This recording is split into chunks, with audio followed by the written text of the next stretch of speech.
আমি যখন ছোট ছিলাম খেলতে যেতাম মেঘের দলে। একদিন এক মেঘ বালিকা প্রশ্ন করলো কৌতূহলে, এই ছেলেটা, নাম কি রে তোর? আমি বললাম, ফুসমন্তর। মেঘ বালিকা রেগেই আগুন, মিথ্যে কথা, নাম কি অমন হয় কখনো? আমি বললাম, নিশ্চয়ই হয়, আগে আমার গল্প শোনো। সে বলল, শুনবো না, যা, সেই তো রানী, সেই তো রাজা, সেই তো একই ঢাল তলোয়ার, সেই তো একই রাজার কুমার পক্ষী রাজে, শুনবো না আর, ওসব বাজে। আমি বললাম, তোমার জন্য নতুন করে লিখবো তবে। সে বলল, সত্যি লিখবি? বেশ, তাহলে মস্ত করে লিখতে হবে, মনে থাকবে, লিখেই কিন্তু আমায় দিবি। আমি বললাম, তোমার জন্য লিখতে পারি এক পৃথিবী। লিখতে লিখতে লেখা যখন সবে মাত্র ২-৪ পাতা, হঠাৎ তখন ভূত চাপলো আমার মাথায়। খুঁজতে খুঁজতে চলে গেলাম ছোটবেলার মেঘের মাঠে। গিয়ে দেখি চেনা মুখ তো একটিও নেই এ তল্লাটে। একজনকে মনে হলো ওরই মধ্যে অন্য রকম। এগিয়ে গিয়ে বলি তাকেই, তুমি কি সেই মেঘবালিকা? তুমি কি সেই? সে বলেছে, মনে তো নেই, আমার ওসব মনে তো নেই। আমি বললাম, তুমি আমায় লেখার কথা বলেছিলে। সে বলল, সঙ্গে আছে, ভাসিয়ে দাও গাঁয়ের ছিলে। আর হ্যাঁ, শোনো, এখন আমি মেঘ নই আর, সবাই এখন বৃষ্টি বলে ডাকে আমায়। বলেই হঠাৎ এক পশলায় চুল থেকে নখ আমায় পুরো ভিজিয়ে দিয়ে অন্য অন্য বৃষ্টি বাদল সঙ্গে নিয়ে মিলিয়ে গেল খরস্রোতায়, মিলিয়ে গেল দূরে কোথায়, দূরে দূরে। বৃষ্টি বলে ডাকে আমায়, বৃষ্টি বলে ডাকে আমায়।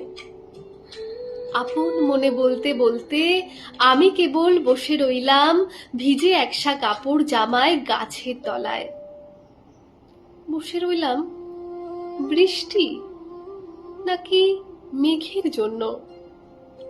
এমন সময় অন্য একটি বৃষ্টি আমায় চিনতে পেরে বলল, তাতে মন খারাপের কি হয়েছে, যাও, ফিরে যাও, লেখো আবার, এখন পুরো বর্ষা চলছে, তাই আমরা সবাই এখন নানান দেশে ভীষণ ব্যস্ত।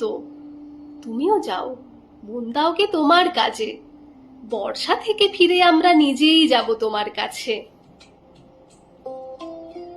এক পৃথিবী লিখবো আমি,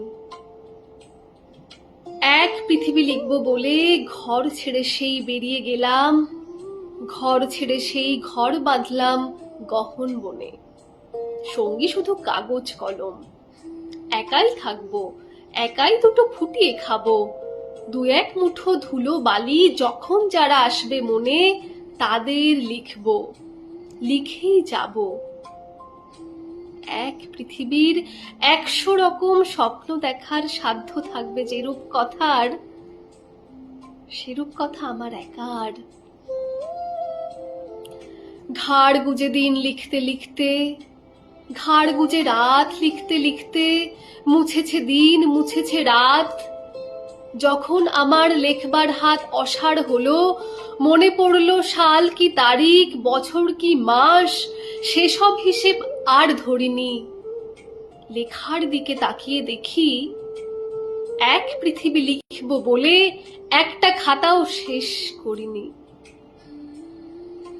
সঙ্গে সঙ্গে ঝমঝমিয়ে বৃষ্টি এলো খাতার উপর, আমার আজীবনের লেখার উপর। বাইরে তখন গাছের নিচে নাচছে ময়ূর আনন্দিত, এ গাছ ও গাছ উড়ছে পাখি, বলছে পাখি, কবির জন্যে এই অরণ্যে আমরা থাকি, কবির জন্যে আমরা কোথাও, আমরা কোথাও, আমরা কোথাও হার মানিনি। কবি তখন কুটির থেকে তাকিয়ে আছে অনেক দূরে, বনের পরে, মাঠের পরে, নদীর পরে, সেই যেখানে সারা জীবন বৃষ্টি পড়ে, বৃষ্টি পড়ে, সেই যেখানে কেউ যায়নি, কেউ যায় না কোনোদিনই।